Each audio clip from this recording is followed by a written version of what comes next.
a number of times in the last couple of days, sort of a personal egoic self, you might say. I think Carlos Monsanto, you know, his I, concept of I, corresponds to this small self, disconnected from the large self. I mean, the small self is never disconnected, it's experienced as disconnected from the transcendent self, or non-local kind of aspect of self, prone to attachments. In more expansive heightened state, you have the union of self and self. There's a great quote from Rumi, go on a journey from self to self, my friend, something like that. And he actually, I mean, in the translations you see actually it written with small self and small s and large case s. So in this expansive state, we have the coexistence of heightened capacities to engage with objects. That's sort of you know, have access to our training, yet the freedom from the binding relationship to the objects. So now let's look at, there's a relationship, and this is something that music is a kind of a time-bound activity more so than many other fields. There's what I think is an interesting relationship between time and consciousness. If we think of time as consisting of point values and span values, the point value corresponds to a kind of time, sort of ordinary consciousness time, where we're thinking of where the way of thinking of it is that the meaning of a given moment is largely dependent upon what comes before and what comes after. So there's kind of a very linear sort of layer, you might say, of time conception there. In an ordinary consciousness, we're sort of confined to that. That's sort of the only kind of time conception we have access to. And of course, conditioned patterns are very much lodged in this linear sequence. In a more expansive state of consciousness, we have access to, and this is very important because sometimes people say, oh, well, we sort of, you know, we transcend the linear, or we're oblivious to it, but we need both. In heightened consciousness, we have access to that linear sequence, if that is sort of appropriate to the given kind of creativity that's involved at the time, but we also have access to kind of an overarching presence where sort of attachments between a moment and what becomes before it and what follows are transcended. So we have access to both of these things. If we're sitting down to meditate, this is sort of what could be thought of as kind of a span-mediated experience of time. If we're playing ice hockey, and we have a number of us are from Michigan here, and our Red Wings are in the just entering the Stanley Cup Finals for the second time in 2 years, and you know, ice hockey is for one thing, it's an amazingly improvisational activity.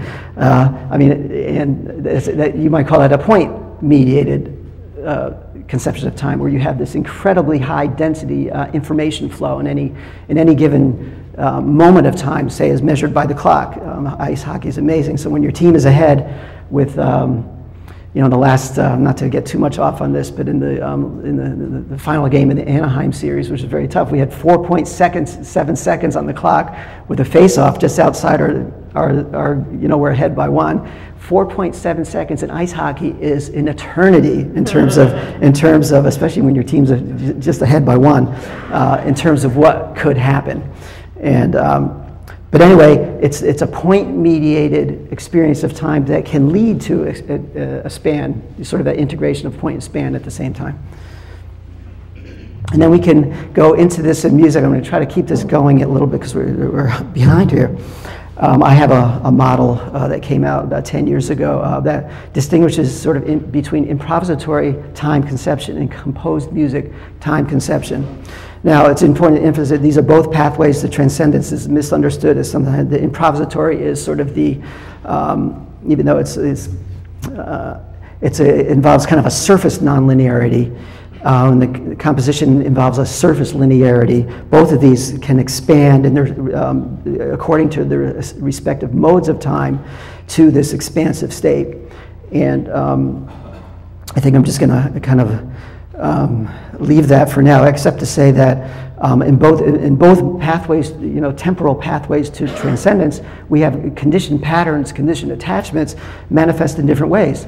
In improvisation, where you have this moment to be sort of, the time is directed towards the moment, towards this sort of moment-to-moment conception, conditioned patterns manifest in what I call inflated points. because the whole thing is to sort of break down time frames and to be able to, in a sense, experience in a given, what in ordinary consciousness would be a certain quantity of information that you're able to perceive, to break that down and in that moment perceive more detail in that conversation. So in ordinary consciousness improvisation, the process is inhibited by inflated points. In the compositional process, by what I call weak spans. And so the question is, how do we invoke these heightened states? This heightened improvisatory awareness and receptivity to anomalous phenomena. So I think of this in terms of top-down and bottom-up approaches. From a bottom-up approach, it's silence-driven, or we can say from the standpoint of time, it's span-driven in meditation.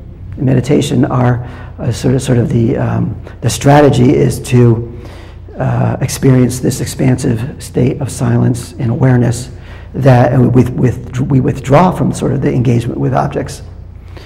And top-down is action-driven, where we're action meaning engagement from either mental, physical, emotional, sensory activity. So you might say that scientific creativity is a kind of top-down, action-driven modality, as would be ice hockey and jazz and many other activities. And by the way, I know Imants Barus is following me on the schedule. I really recommend his book. I hope he doesn't mind me giving him a plug here. He probably won't. His Science as a Spiritual Practice really goes into kind of sort of science as a kind of transformational vehicle in this way. Now in music, so here's something that I do with my students that maybe there's a parallel with in scientific practice in terms of enlivening this improvisatory heightened experience.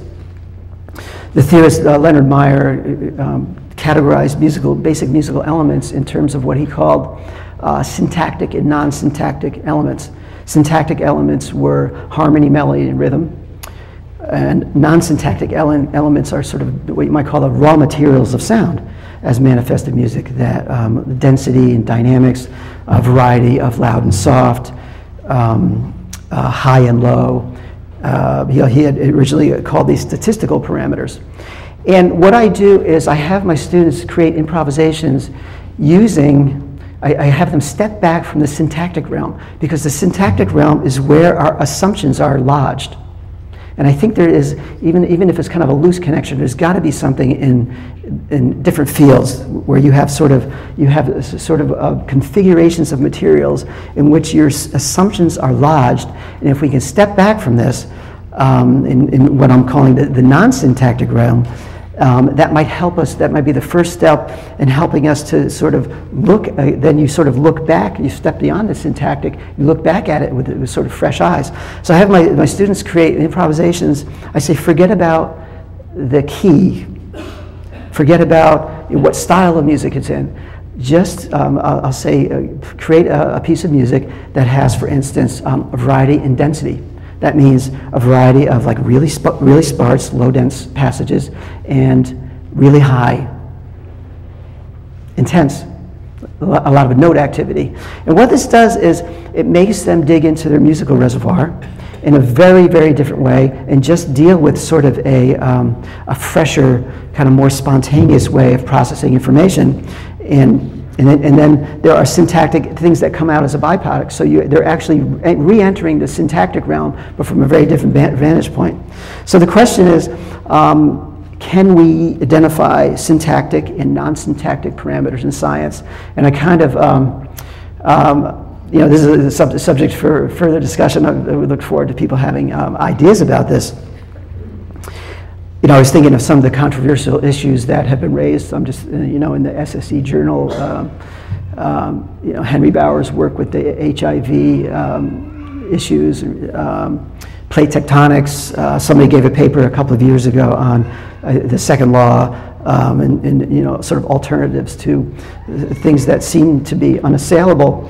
And it would seem to me that one, the physicist Arthur Zajonc talks about kind of an exercise where he has students entertain radically competing